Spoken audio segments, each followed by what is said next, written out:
Et l'invitation à laquelle je vous invite, c'est ce silence qu'on peut comparer au niveau d'une image. Le silence, c'est lié au son.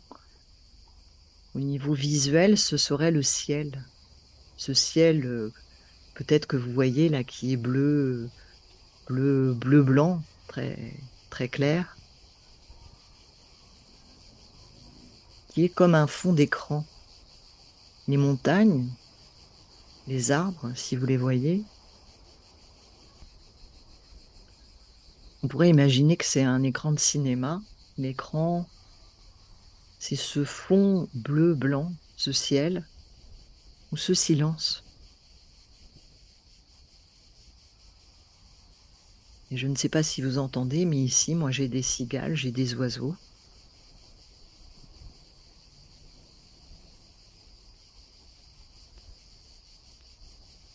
Mais il y a toujours le silence. Avec un peu de chance, on aura une voiture qui passe.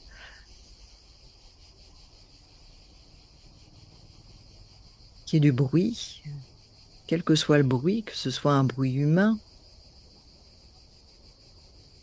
le bruit des éléments, du vent, de la pluie, de la neige,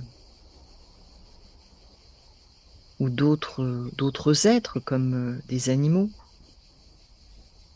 ou que ce soit le bruit de votre mental, de vos pensées. Tout cela apparaît dans le silence. De la même manière qu'au niveau visuel, tout ce que vos yeux peuvent voir, que vous soyez aveugle ou pas d'ailleurs,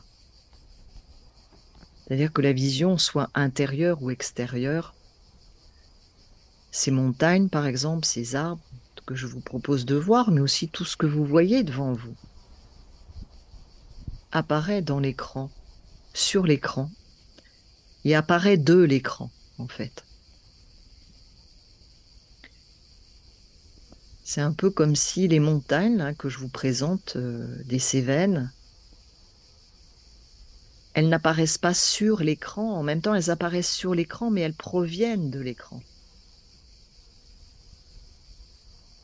De la même manière que les sons semblent se manifester dans le silence,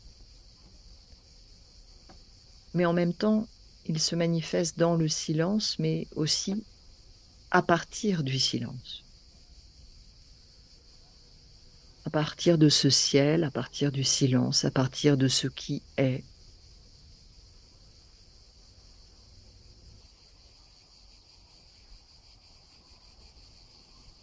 Donc je vous invite à vous ouvrir à cette double dimension.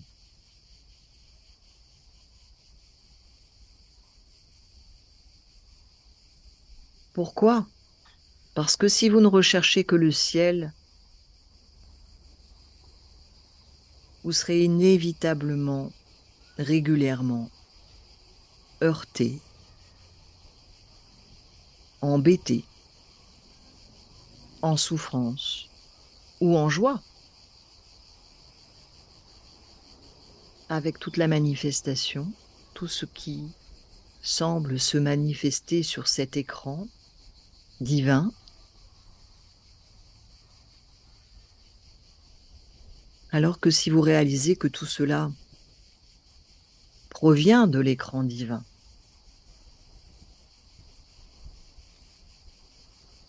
comme si les montagnes, elles sortent de cette bouche divine, cette bouche de Dieu, qu'on retrouve dans la vibration 23 du tarot de vie,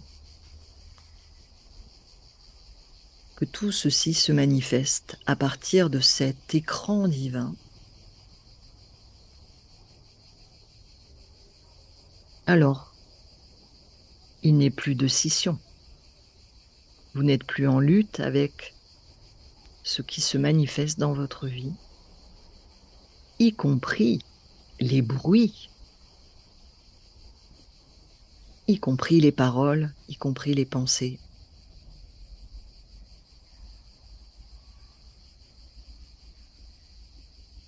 parce que vous n'êtes plus en fuite de la manifestation. Vous êtes juste en quête de ce qui est, et c'est très différent.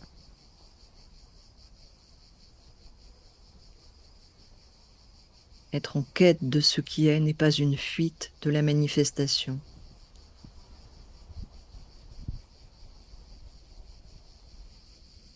Cela ne signifie pas non plus se perdre dans la manifestation.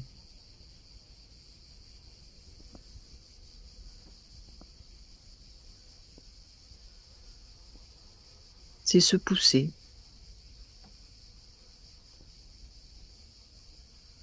Parce que c'est réaliser que qui je suis fait partie de ce décor, comme les montagnes,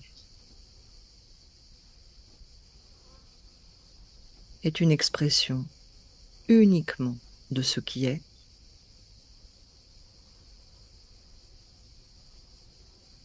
une expression manifestée, et comme toute manifestation, aspire à revenir à la source.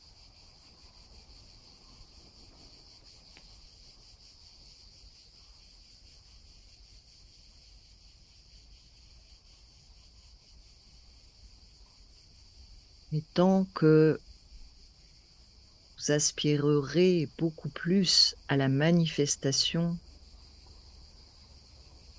à l'expérimentation, sous toutes ses formes,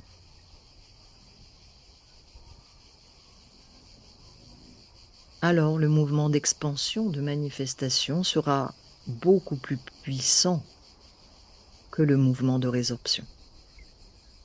Et ce n'est pas un problème.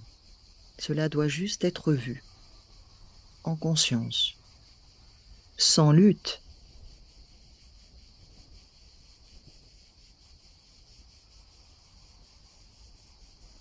La souffrance apparaît uniquement lorsque vous prétendez, le je, le mental, l'ego, prétend vouloir revenir à la source tout en étant attaché à qui il est, à sa propre manifestation. Et curieusement, ce qui me vient, c'est ce que je vous partageais en début de rencontre, il y a quelques jours, m'est venu ce qui me semble être essentiel à Graines de vie, c'est que chacun exprime véritablement le divin. Ce divin qui se manifeste à travers vous. On l'a vu lors du dernier présentiel, à travers la roue de naissance, la véritable roue de naissance. Votre script, qui n'est pas le vôtre, qui est celui de la vie. Et lorsque c'est vraiment l'énergie de vie, la conscience de vie, vous pouvez l'appeler la conscience énergie divine, qui se manifeste à travers vous, et c'est ce à quoi elle aspire. C'est pour cela que vous êtes incarné, véritablement. Alors, les projets deviennent de véritables graines de vie.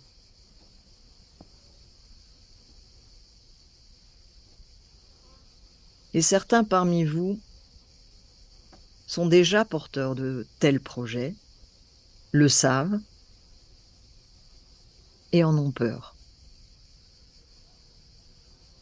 Reviennent à une existence plus normale, on va dire, plus traditionnelle, plus égotique. Mais les projets divins, et là je parle pour tout le monde, votre roue de vie est divine, quelle que soit sa manifestation. Fera toujours peur au mental, fera toujours peur à l'ego, parce que le je n'est pas en mesure bien évidemment, de mettre en place de tels projets. Parce que ça ne le concerne pas.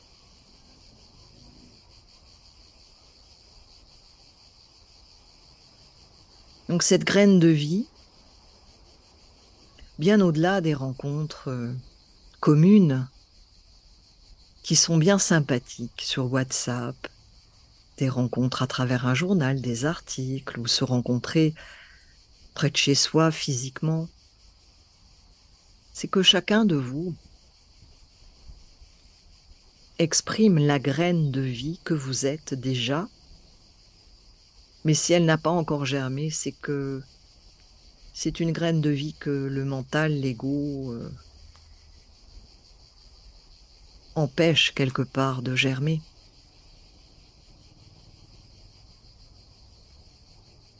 Donc je vous invite à ne pas avoir peur, même s'il est normal d'avoir peur. Le mental aura toujours peur face à l'énergie de vie qui le dépasse, parce que là, c'est la Shakti divine et qu'elle a une puissance incomparable avec notre énergie personnelle qui est toute petite à côté, nos petits projets de vie, bien tranquillou, bien raisonnables. Donc je vous invite à avancer en héros. Un héros a peur face au danger, face à l'imprévu. Simplement, il ne laisse pas sa peur le dominer. Il est normal que le jeu ait peur, mais il doit se pousser, puisque de toute façon, il n'existe pas. Donc n'attendez pas demain. Osez la vie divine. Vous êtes incarné, pas pour votre propre réalisation ou votre éveil personnel,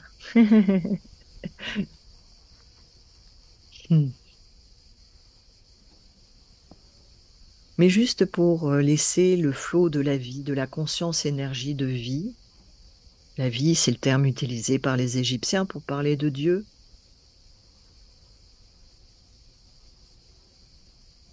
Lui permettre de se manifester à travers ce corps-ci, dans cet espace-temps-ci, à travers votre script de vie qui est lisible dans votre roue de naissance, mais pas la roue égotique,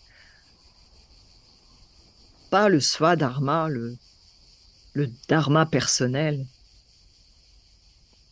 Ou peut-être c'est l'inverse. Les termes hindous, je suis pas très douée, mais en tout cas, pas le paradharma, c'est plutôt ça. Pas le dharma personnel, mais le swadharma, le véritable dharma, le dharma divin, votre véritable roue.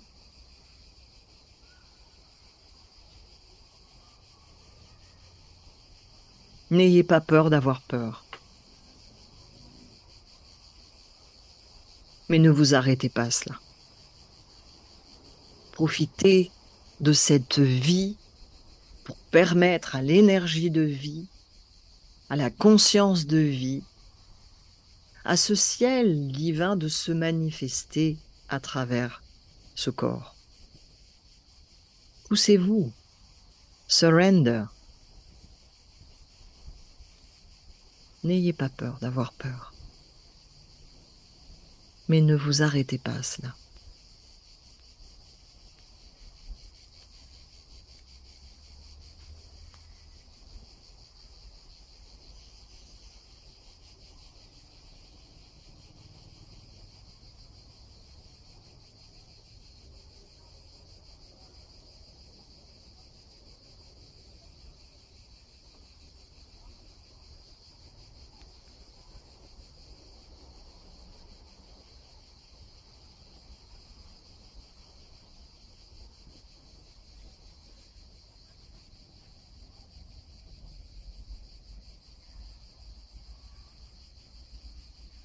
Vous aimez être dans la nature.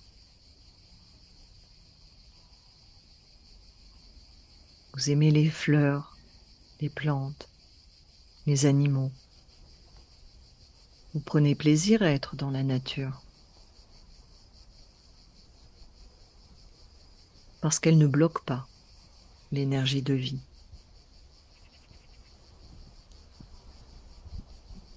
Faites de même dans votre vie.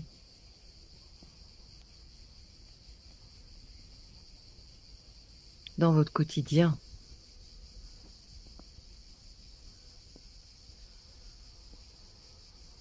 C'est votre responsabilité en tant qu'être humain.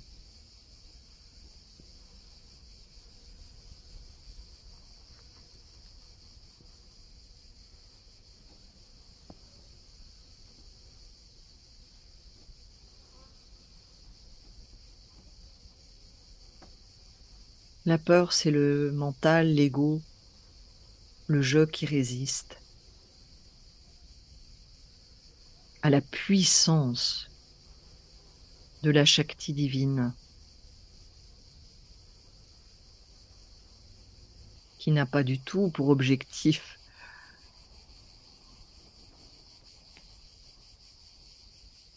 de vous limiter, de vous enfermer, de vous empêcher de vous éveiller, mais au contraire, elle est l'énergie d'éveil. La peur, c'est le mental, c'est l'ego, c'est les résistances. Ne vous limitez pas à cela. Ne donnez pas le pouvoir à cela. Pensez à la nature, aux fleurs que vous aimez tant, aux arbres, aux animaux, à ces promenades, à ce ciel, à la mer. MER. Tellement c'est simple. Soyez simple.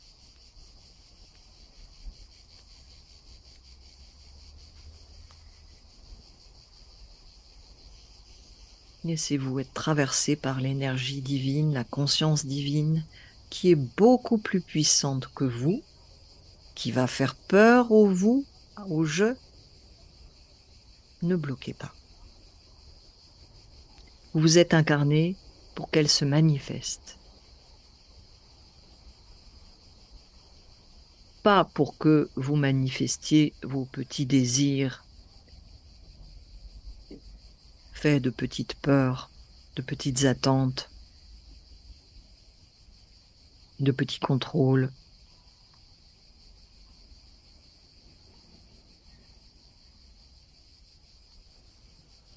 Soyez libre. Vous êtes déjà libre parce que la vie est liberté.